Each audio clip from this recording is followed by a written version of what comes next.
document a été mis en place. On va vous expliquer la portée de ce document, comment ça doit se faire. Maintenant, nous allons présenter la procédure de l'autorisation. Aujourd'hui, effectivement, on a constaté que beaucoup d'acteurs, les coopératives, les grossistes, se plaignent de ce que, quand ils vont au niveau des différentes plateformes ou bien au niveau rural, la plupart des productions sont automatiquement pris par les commerçants étrangers. Et cela crée un véritable problème sur l'approvisionnement des différents marchés. Donc l'urgence pour l'État, c'est que en mars 2022, l'État a pris un décret qui est donc l'autorisation préalable à l'exportation sur un certain nombre de produits vivriers. Pour la mise en œuvre de la dite mesure, il y a eu un arrêté interministériel qui a été pris également en juillet pour orienter nos données, en tout cas la quintessence de la procédure à suivre. Alors, en premier lieu, il y a un formulaire que vous deviez retirer. Si l'exportation se fait par voie routière ou par voie ferroviaire, il faut vous adresser à l'OCPV. Si l'exportation se fait par voie maritime ou par voie aérienne, c'est la DGRE, qui est la Direction Générale du Commerce Extérieur, c'est elle qui délivre. Donc, ce formulaire-là, on le retire au niveau des différents bureaux OCPV, de représentation, que ce soit au niveau du secteur d'Agoville, au niveau de la direction régionale qui est située au niveau d'Abidjan, ou même aller sur le site web pour pouvoir voir ce formulaire-là. Il y a la facture commerciale. Dans la procédure, si la valeur de votre marchandise est égale à 500 000, à partir de 500 000, c'est une obligation d'avoir cette autorisation-là. Mais en dessous de 500 000, on considère que ce n'est pas des éléments trop pertinents. On peut laisser passer. Mais à une valeur supérieure ou égale à 500 000, vous devez obligatoirement avoir cette autorisation. Et donc, il faut une facture commerciale pour justifier. Il y a la fiche de référencement de l'opérateur qui est délivrée au niveau de l'OCPV.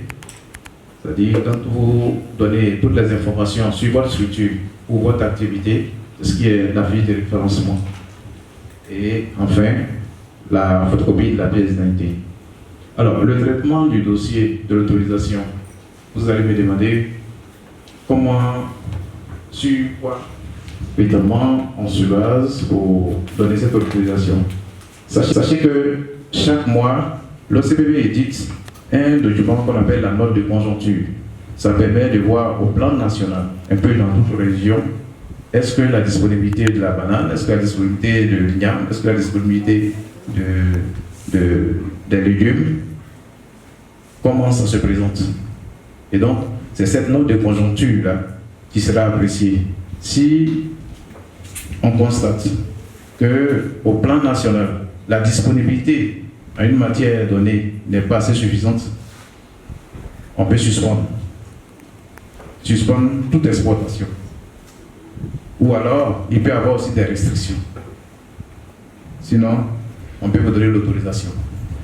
Alors, dans la concession des dossiers, une fois le dossier il est validé, l'autorisation est validée, il y a un paiement des frais d'instruction du dossier. Et il aura un compte qui vous sera communiqué un peu plus tard au niveau de la télé. Le traitement du dossier, c'est en 72 heures. Alors, quand vous retirez votre autorisation, vous avez 30 jours. 30 jours, c'est-à-dire à moins un mois, pour pouvoir exporter votre production. Si en 30 jours, votre cargaison n'est pas incompatible, vous serez obligé de refaire la procédure. Alors, les différents produits concernés, pour l'instant, il y a le manioc, il y a l'igname, il y a la banane plantain, il y a le piment, il y a l'aubergine, il y a le gombo, il y a la tomate, il y a le maïs, il y a le riz local, il y a la graine de palme, il y a la tieke, sémoule de manioc, pâte de manioc, c'est-à-dire placari, cosette de manioc, poudre de piment, poudre de gombo, poudre de maïs. Voici l'ensemble des produits qui, pour l'heure, seront soumis à autorisation. Cette liste, elle n'est pas exhaustive. Ça dépendra. Si on constate qu'il y a certains éléments qui sont illégalement convoyés, alors que le marché local connaît un déficit, il sera mis sur la liste également. Mais pour l'heure, sachez que ce sont ces différents produits-là qui seront soumis à l'autorisation. Il y a une mesure pénale également qui accompagne le système. Pour tous ceux qui vont contourner ces dispositions-là, il y a une pénalité de 100 000 à 50 millions qui est prévue par le code pénal sur l'infraction des exportations. Cette mesure, ne voyez pas comme un frein à vos activités, mais au contraire, c'est pour renforcer vos activités. Parce que tous ces exportateurs étrangers qui viennent dans nos plantations, dans nos champs, ils seront obligés de composer avec vous. Et donc, il vous appartient d'être vous-même en règle dans votre documentation. Parce que vous êtes beaucoup plaint. On était à une réunion au niveau de la primature où les acteurs vraiment ont crié leur ras-le-bol sur cette question. Et je crois que c'est ça qui a beaucoup évité à la sortie de ce décret. Je vous remercie.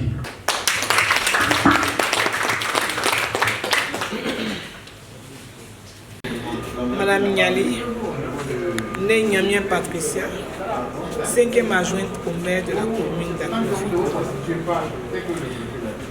Au sortir de cette séance d'information sur l'exploitation de nos produits vivriers à l'extérieur, je pense que nous avons eu toutes les informations nécessaires. Toutes les informations pour nous amener à pouvoir exporter les produits à l'extérieur à partir des documentations que nous devons avoir. Et donc je voudrais féliciter l'OCPV pour toutes ces informations-là qu'elle vient de donner à la population. C'était très important. Parce que quand on ignore certaines choses, il y a des choses qu'on ne peut pas faire. Et donc, ces informations-là viennent à point nommé. Donc, ce que je retiens aujourd'hui, si je veux exporter du vivrier à l'extérieur, hors de la Côte d'Ivoire, je dois obtenir certaines documentations qui peuvent me permettre de pratiquer cette activité. Et donc, je voudrais dire merci à l'OCPV pour cette séance d'information.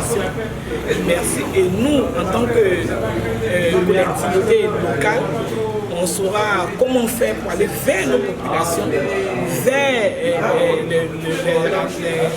la population rurale, pour leur apporter cette information, afin qu'elles puissent, elles aussi, pouvoir regrouper